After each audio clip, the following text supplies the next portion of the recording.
ሰላም ጤና ይስጥልኝ የቻናሌ ቤተሰቦች፣ ዛሬ ለዩቲዩብ ቻናላቸው ደህንነትና እድገት እጅግ ወሳኝ በሆነ ርዕስ ላይ እንወያያለን። ብዙዎቻችን በድካም የገነባነው ቻናል በአንድ ጀንበር እንዳይጠፋ ምን ማድረግ እንዳለብን ግራ ይገባናልና እነዚህን መፍትሄዎቻቸውና በተለይ በዩቲዩብ ቅጣት ስትራይክ እና በቅጂ መብት ጥያቄ ክላይም መካከል ያለው ልዩነት ምንድነው? ልዩነታቸው ስትራይክ እና ክላይም ቻናላችን ቢዘጋ በሌላ ስም መመለስ እንችላለን ወይ? ለእነዚህ ጥያቄዎች በዝርዝር መልስ የምሰጥበት ቪዲዮ ስለሆነ እስከመጨረሻው አብራርቼ እስከጨርስ አብራችን ቆዩ። መልካም ቆይታ። አንደኛ እና በመጀመሪያው የምናየው የዩቲዩብ ቅጣት የዩቲዩብ ስትራይክ አይነቶች ነው የምናየው። በመጀመሪያ ዩቲዩብ መንደር ሁለት ዋና የቅጣት አይነቶች እንዳሉ ማወቅ አለብን። አንደኛው የማህበረሰብ መመሪያ ቅጣት ወይም ደግሞ ኮሚኒቲ ጋይድላይን ስትራይክ የሚባለው ማለት ነው። ይሄንን ስትራይክ የሚመጣው የዩቲዩብን አጠቃላይ ደንቦች ስንጥስ እና እዚህ ጋር ግጭት ቀስቃሽ ኮሚኒቲ ጋይድላይን ስትራይክ የምንላቸው የማህበረሰብ መመሪያ ቅጣትን መተላለፍ ነው።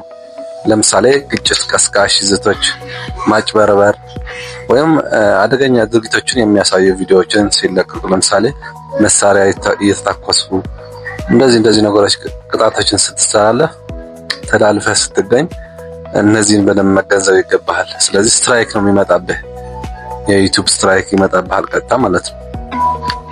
እነዚህን ተላልፈህ ሲያገኝህ የዩቲዩብ አልጎሪዝም ራሱ አውቶማቲክ ሪጀክት ነው የሚያደርገው። አውቶማቲክ ሪጀክሽን ምንም ርህራሄ የለውም። ስለዚህ ከዚህ ስትራይክ ከኮሚኒቲ ጋይድላይን ጋር በደንብ አገናዝባችሁ እነዚህ ኮሚኒቲ ጋይድላይኖች ምን ያካትታሉ የሚለውን እንደዚህ ግጭት ቀስቃሽ ይዘቶች፣ ማጭበርበር፣ እስካም ነገሮች ማጭበርበር ሲባል ለምሳሌ ያንተ ያልሆነው ከላይቭ በማስገባት ሊሆን ይችላል። ዩቲዩብ ድጋሜ ዩቲዩብ እያለ ያንተ ዩቲዩብ የሌላኛው ዩቲዩብ ያለ ፈቃድ ላይቭ አስገብተህ እንደዚህ ነገሮችን ኮሚኒቲ ጋይድላይን ወይ ደግሞ የማህበረሰቡ መመሪያ ቅጣት ተላልፈህ ስለምትገኝ ስትራይክ ይመጣብሃል ማለት ነው። ስለዚህ ዩቲዩብ ቅጣት ይጥልብሃል። ሁለተኛው በዚህ በዩቲዩብ ቅጣት መንደር በዩቲዩብ መንደር ሁለት ዋና የቅጣት አይነቶች እንዳሉ ቀድሜ ነግራችኋለሁ። እሱ አሁን የማህበረሰብ መመሪያ ቅጣት ኮሚኒቲ ጋይድላይን ስትራይክ እና የቅጂ መብት ቅጣት ነው። ያኛው ኮፒራይት ስትራይክ የምንለው ማለት ነው። ይሄ የቅጂ መብት ቅጣት ወይም ደግሞ ኮፒራይት ስትራይክ የምንለው ይህ የሌላ ሰው የፈጠራ ስራ ወይ ቪዲዮ ወይም ደግሞ ሙዚቃ ሊሆን ይችላል ያለ ፈቃድ ስንጠቀም በባለቤቱ ጥያቄ የሚመጣ ቅጣት ነው። በባለቤቱ ነው የሚመጣልን ቅጣቱ። አሁን ቀጥታ የሌላ ሰው ኮንተንት የሌላ ሰው ዘፈን ሊሆን ይችላል ያን ቪዲዮ የጫነው በዩቲዩብ የጫነው አካል ቀጥታ አምጥተህ እንዳለ ምንም ኤዲት ሳታደርግ ምንም ሳትጨምር ሳትቀንስ እንዳለ ስትጭነው ቀጥታ ለባለቤቱ ኖቲፊኬሽን ይደርሳል ኖቲፊኬሽን። ከዛ ይሄ ሰውዬ ሁለት አማራጭ ነው ያለው ሰውዬው ማለት አንዳንድ ሰዎቹ ክላይም ይፈቅዳሉ። ክላይም ማለት ገቢው ለኔ ግን እነሱ ይጫኑት ችግር የለውም እንደማለት ማለት ነው። ሌሎች ደግሞ አይፈቅዱም። ቀጥታ ስትራይክ አስወግደው ካለ አልፈቅድም ካለ እንደዚህ አይነት ምላሽ ከሰጠ ቀጥታ ለአንተ ስትራይክ ይመጣብሃል ለአንተ ማለት ነው። ስለዚህ ኮፒራይት ስትራይክ ይባላል የቅጂ መብት ቅጣት። እነዚህ የቅጣት ቅደም ተከተል አለበት።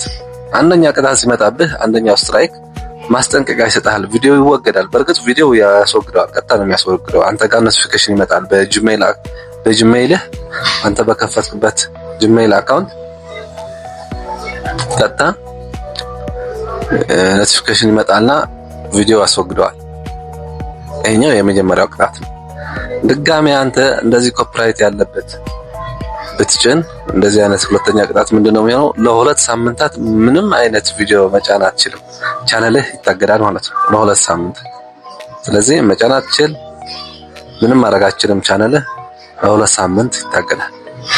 በሶስተኛው ድጋሜ አንተ ሶስተኛ ጊዜ ቅጣት ከጣለብህ ይህ የመጨረሻው ነው። ቻናልህ ለዘላቂነት ከዩቲዩብ ይሰረዛል። ቶታሊ ይሰረዛል ቻናል። ስለዚህ እነዚህን በደንብ ማገናዘብ ያለባችሁ። አንደኛ ቅጣት ሲሰጥህ ከዛ ተምረህ ቀጣ ኮፒራይት ብሎ ነው የሚመጣ። መጀመሪያ ወደ ሰውየው ሲሄድ ኮፒራይት ይልሃል።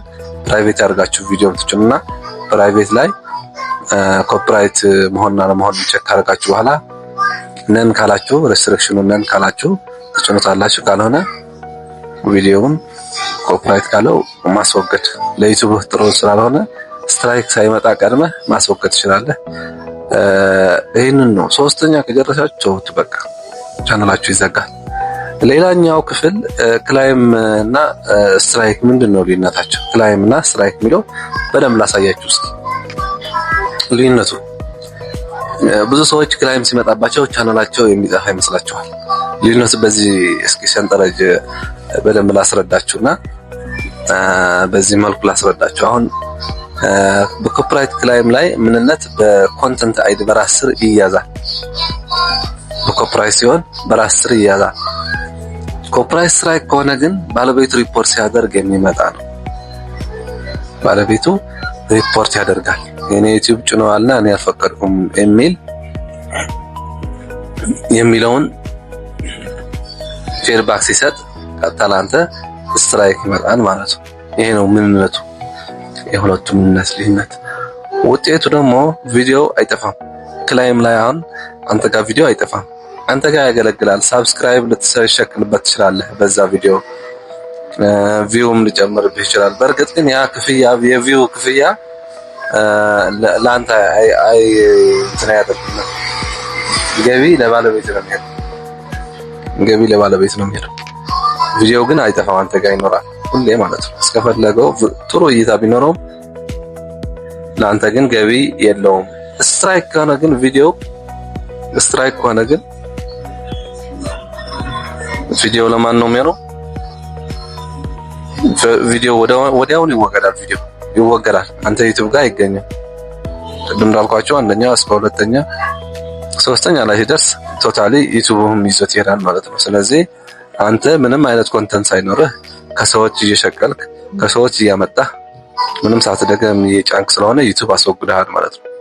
ስለዚህ ይሄን ዩቲዩብ ተዘጋ ማለት ነው እና ቪዲዮ ወዲያውኑ ያስወግደዋል። ምንም አይነት ገቢ አይኖርም። ስትራይክ እስከሆነ ድረስ ቪዲዮ ስለተወገደ ምንም አይነት ገቢ የለውም። ቅጣት በሚመለከት በቻናል ላይ ምንም ያመጣው ክላይም ሲሆን ምንም አይነት ስም አይጠፋም። ምንም አይነት የቻናልህ መጥፎ ነገር ለቻናልህ ምንም መጥፎ ነገር አይኖረው። ስለዚህ በቻናልህ ላይ ምንም የስም ማጥፋት ምንም ነገር የሚደርስበት ነገር የለም። እንዲያው ሰዎቹ የሚያውቁት ነገር የለም። አሁን ያንተ ቪወር ያንተ ተመልካቾች የራስ እንደሆነ አስበው ነው ቪው የሚመለከቱና ምንም ለቻናልህ የሚያመጣው ጉዳት የለም በክላይም ሲሆን።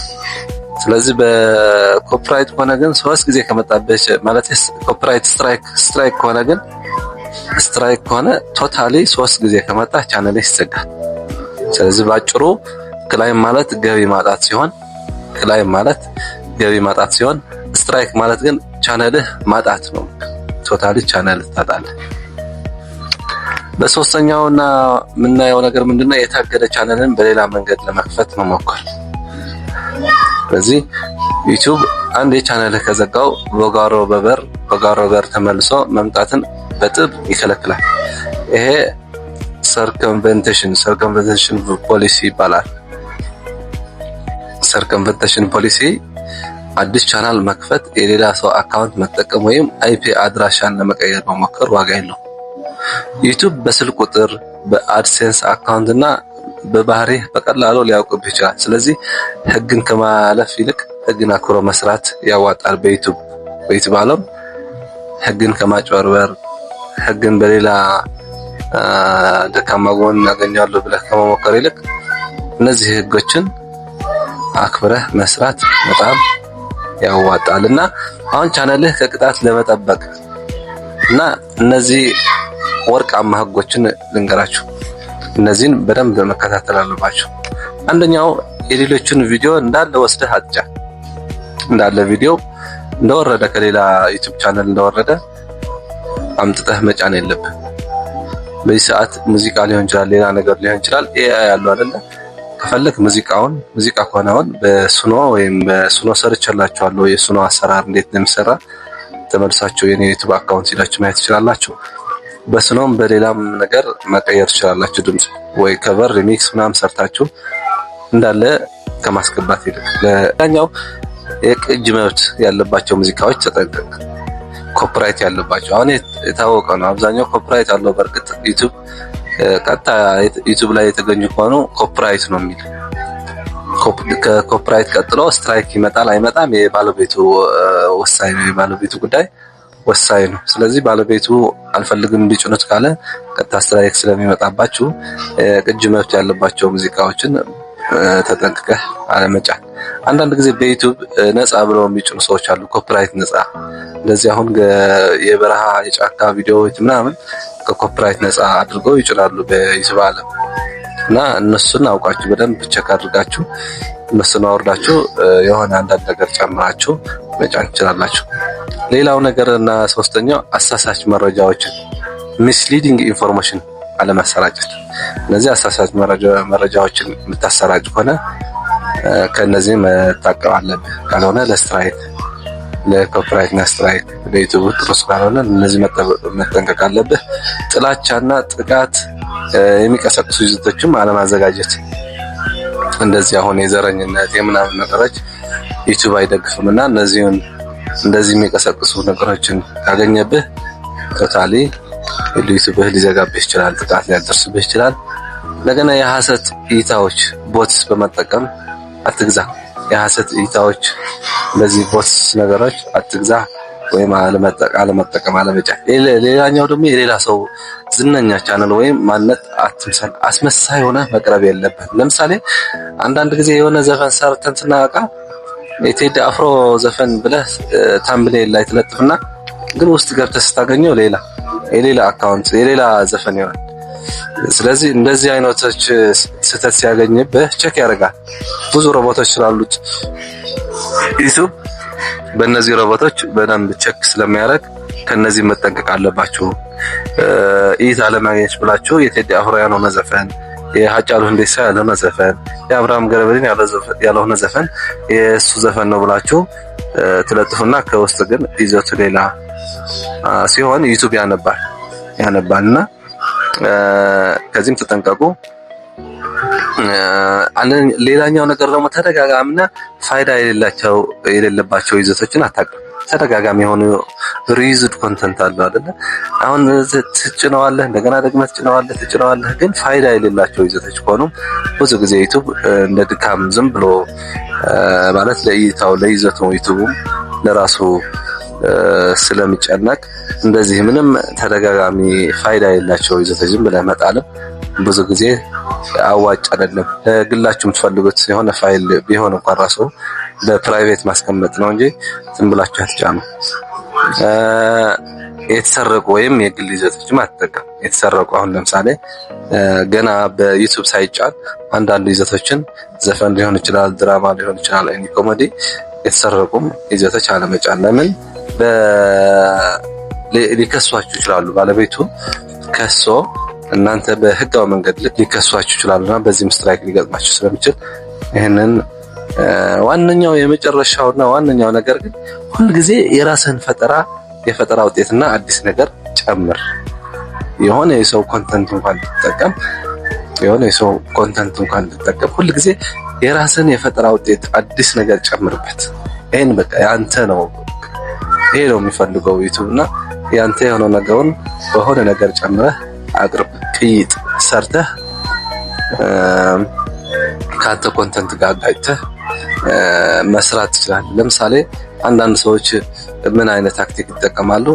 በኢፌክት ይገቡና ራሳቸው ላይ ከዛ የሰው ኮንተንትን በመሃል እያስገቡ ስለሱ ትንታኔ ይሰጣሉ። እንደዚህ ስለዚህ የራሳቸው ኮንተንት እየጨመሩ ነው እነዚህ ሰዎች። እነዚህ ምንም አይነት ስትራይክ አይገጥማቸውም ማለት ነው። በመጨረሻ ላይ ለዛሬ ያዘጋጀሁላችሁን መረጃን ይህን ይመስላል። ያስታውሱ ዩቲዩብን አሁን ላይ የተሻለ የይግባኝ ወይ አፒል ስርዓት ስላለው ቅጣት ቢመጣባችሁ በህጋዊ መንገድ መጠየቅ ትችላላችሁ። ብዙ አይነት መንገዶች አለ።